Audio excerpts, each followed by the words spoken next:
The Flash is a movie that came out recently, but you probably forgot about it because The Flash is a movie that came out recently. It came and went in a flash.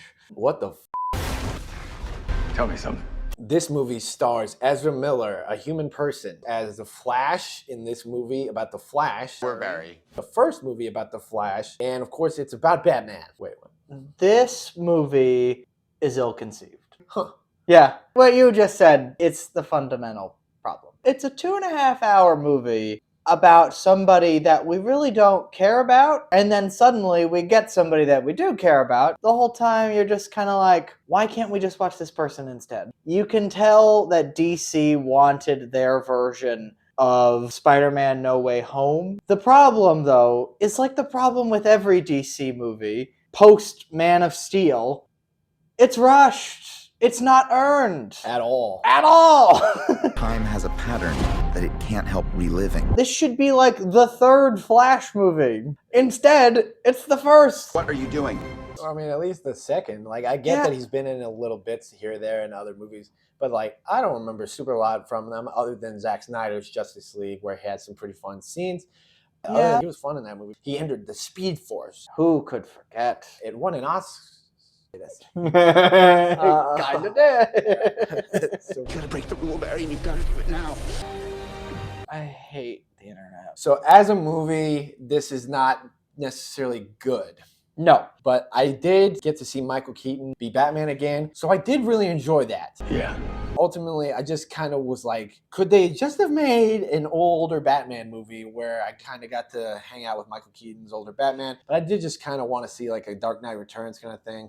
If you can convince Michael Keaton to do this movie with your money, I would think with your money you could convince him to do Dark Knight Returns because he still looked pretty good in this bat suit, and obviously they cut around different action scenes and stuff because he is like almost 70 years old. Like, he was really good in it. Although when he leaves the screen, I'm kind of disappointed because it doesn't feel like anything really ultimately happened with him, and it was just a really stupid line and just not at all memorable scene whenever he leaves. It's like,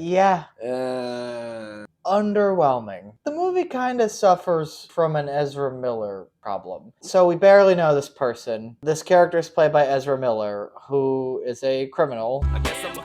I used to like them once. I love them in We Need to Talk About Kevin and The Perks of Being a Wallflower. I was in.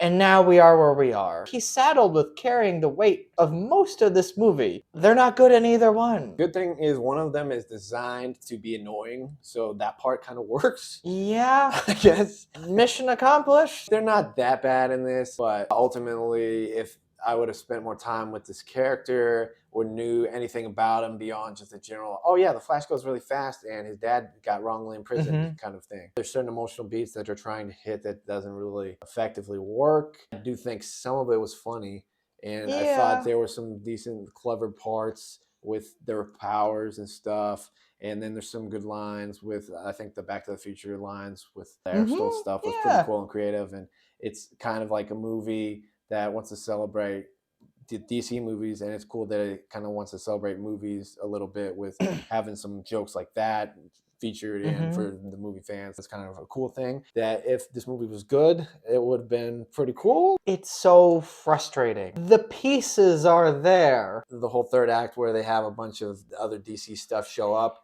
In concept, it's so awesome and cool, but then in execution, the visuals are really bad. The director said that they're kind of going for it, and which I guess I can understand. What was the reason? You don't know? No. Okay. Andy Muschietti, who made the It movies, talented enough guy. What was his reason for this? Him going to the Speed Force and the time stuff creates this weird look for the people that he's seeing because, you know, they're in real time, not going fast like him, I guess. Okay. I'll allow it, but it sounds like some excuses. You would obviously rather have a really cool visual sequence. It's so true. I think this movie looks like shit. I really do. Christian, how could this movie look like shit when they spent $300 million on it? Great question. I would like to know. This can't be happening. I had heard about a lot of the cameos in this movie. I was kind of bummed that they were spoiled for me. And then I watched the movie, and I was like, oh, it's not really cameos and everybody looks like shit. Everything. Yeah, except for one There is- fella at the end. There is one, and that was not spoiled for me. And I left the movie, and I was like, huh. I don't think this movie is like abomination, the I worst don't thing I've either. ever seen. Like some people have been saying, it's still got some characters that I recognize and I like seeing, which is a stupid reason, but it's really not that bad. Coming out of theater, I rated it a 5 out of 10, which feels high, but at the same time, it's like I am a moron. I'm Batman. So just the fact that I got to see Michael Keaton Batman again is enough of something. 5 is still not a good rating for me by any means. It's not that good, but I really don't think it's that bad. Time will tell how this movie is viewed, because obviously DC is going through a lot right now, and obviously the CGI recreation stuff is kind of offensive. Stinky. Yeah, get the sentiment to a degree, but when you think about it longer than a couple seconds, it's kind of creepy. There might not be a future. Not great. I completely broke the universe. I have done nothing but kick this movie while it was already down.